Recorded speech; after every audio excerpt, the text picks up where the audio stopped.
ప్రపంచంలో కానీ దేశంలో కానీ జరుగుతున్నటువంటి పరిస్థితులు దాని మీద మన వాళ్ళు పొలిటికల్గా కానీ అనేక రంగాల్లో మాట్లాడటానికి మీడియాలో పోయే వాళ్ళు చాలామంది ఉన్నారు. అంతేకాకుండా సెల్స్ కూడా ఉన్నాయి. రేపు ప్రజల్లో పోయేటప్పుడు కూడా కొన్ని విషయాలు ప్రజలకు చెప్పాల్సిన అవసరం ఉంది. కాబట్టి ఆ అవగాహన కోసము ఈరోజు మన Hyderabad central university professor Krishna Reddy గారిని ఇది ఒక రాజకీయ పార్టీ మీటింగ్ అయినప్పుడు కూడా వారు కేవలం మనకు అవగాహన తెలపడానికి వారు వచ్చడం జరిగింది. ఎందుకంటే ఈరోజు దేశవ్యాప్తంగా చర్చ జరుగుతూ ఉంది.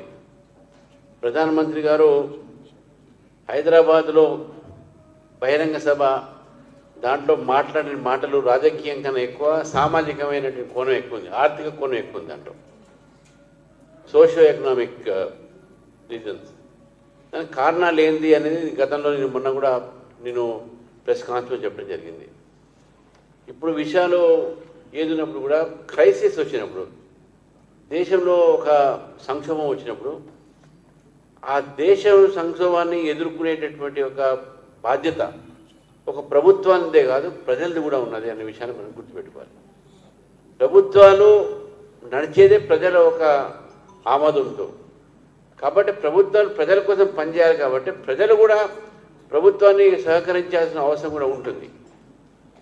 ఈ యొక్క నేపథ్యంలో అనేకమైనటువంటి ఒక ఏవైతే సూచనలు మన ప్రధానమంత్రి గారు మనకి ఇవ్వడం జరిగిందో ఇవన్నీ కూడా దేశ ప్రజలు వాటిని పాటిస్తే మనము దాని మీద తప్పకుండా మనకు దేశ ఒక ఆర్థిక వ్యవస్థని, దేశం ఒక భవిష్యత్తుని కూడా మనం కాపాడిన వాళ్ళం అవుతాం. చాలామంది విమర్శలు చేస్తూ ఉన్నారు, కాంగ్రెస్ పార్టీ ముఖ్యంగా. నేను కాంగ్రెస్ పార్టీని అడుగుతా ఉన్నాను, పార్లమెంట్లో మన్మోహన్ సింగ్ గారు మాట్లాడిన స్పీచ్ వినండి మీరు.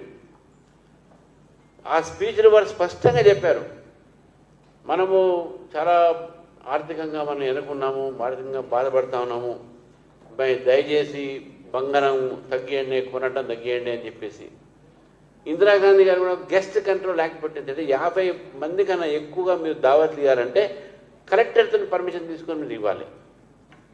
సో అవన్నీ చేసినటువంటి ఒక ఈ ఆస్టిరిటీ మెజర్స్ కానీ ఇప్పుడు ప్రధానమంత్రి గారు మాట్లాడేటువంటి మాట్లాడుతున్నా మిగతా దేశాల్లో ఈరోజు పరిస్థితి బాగలేదు.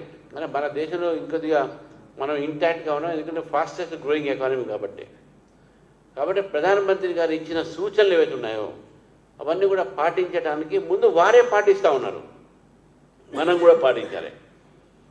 మనం పాటించేది ఏదా, వారు కాన్వాయ్లో బండ్లు తగ్గించారు అంటే బండ్లు తగ్గగానే పెట్రోల్ సేవ్ అవుతుందా? అట్లా కాదు, వారు ఒక ఉదాహరణ ఇచ్చారు, వారి యొక్క ఒక దీనికి ఎగ్జాంపుల్ ఇచ్చారు మనకు. మనం కూడా అట్లా చేస్తే ఎంత మిగులుతుంది ఒకసారి చూడండి. ప్రధానమంత్రి గారు 10 కాలు తగ్గిస్తే ఇక్కడ రేవంత్ రెడ్డి గారు కూడా 2 కాలు తగ్గించుకున్నాడు. మొత్తం దేశంలో మంత్రులందరూ తగ్గించుకున్నారు, ముఖ్యమంత్రులు తగ్గించారు, హోమ్ మినిస్టర్స్ తగ్గించుకున్నారు. కాబట్టి ఎన్ని వాహనాలు ఈరోజు డీజిల్ పెట్రోల్ లేకుండా పోతుంటే ప్రజలు కూడా ఆ ఒక దారిలో వెళ్తే అవసరం ఉన్నప్పుడే మనం దాన్ని వాడాలి, అవసరం ఉన్నప్పుడే మనం వాడాలి అనేటటువంటి ఒక ఈ యొక్క ఏదైతే ఆలోచన ఉందో మనందరికి రావాలి. నేను కూడా కార్యకర్తలను కోరుతా ఉన్నాను, ప్రజలను కోరుతా ఉన్నాను. మనకు మెట్రో ఉన్నది, పబ్లిక్ ట్రాన్స్పోర్టేషన్ ఉంది. యాజ్ ఎ లీడర్గా కూడా కొన్ని ఇది జీవితాంతం అది వాడమనట్లేదు, కొన్ని రోజులు మాత్రమే ఈ యొక్క అప్పీల్ చేశారు. ఇటువంటి కొంచెం పాటిస్తే మన రిజల్ట్స్ మనకు ఉంటాయి, మన ఫారెన్ ఎక్స్చేంజ్ కూడా మన బయటికి పోకుండా ఉంటుంది. మన ఫారెన్ ఒక దీని మీద డిపెండ్ కావాల్సిన అవసరం లేదు. మనము లోకల్ టు గ్లోబల్, ముందు లోకల్గా మనం వోకల్ ఫర్ లోకల్ పెడదాం, దాని తర్వాత గ్లోబల్ గురించి ఆలోచిస్తాం అనేటువంటి ఒక ఈ వాతావరణం మనం చేసుకోవడం జరిగింది. ఆ సూచనలు కూడా అందుకే ప్రెస్లో రిలీజ్ చేస్తాం. నేను అందరినీ కోరుతా ఉన్నాను, ఇది ఒక రాజకీయంగా దూరంగా అతీతంగా మాట్లాడి, ఎందుకంటే ఎప్పుడెప్పుడైతే అవసరం పడుతుందో మనం తప్పకుండా దేశం మంది, ఈ దేశం కాపాడాల్సిన బాధ్యత కూడా మనదే. కాబట్టి ఇవన్నీ కూడా మనం పాటిస్తాం.